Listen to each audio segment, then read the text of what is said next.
আমি আছো এতিয়া মাজুলীত আৰু আজিও যাব ওলাইছো আমাৰ পুৰণি ঘৰখনলৈ য'ত মোৰ দেউতাৰ জন্ম হৈছিলে বোলো আপোনালোককো লগতে লৈ যাওঁ বলক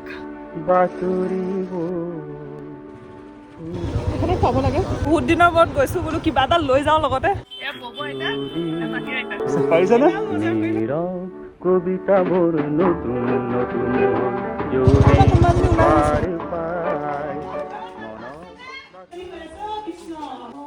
এটা ভাল কবিতা মোৰ নতুন নতুন যদি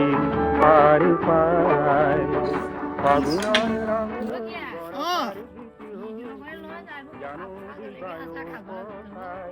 ফাগুনৰ ৰং লৈ বৰষাৰ গীতি হৈ তুমি জানো দিবায়ো কথাই মনৰ বাতৰিবোৰ ফুলৰ পাপৰি হ'ল যদি কৰি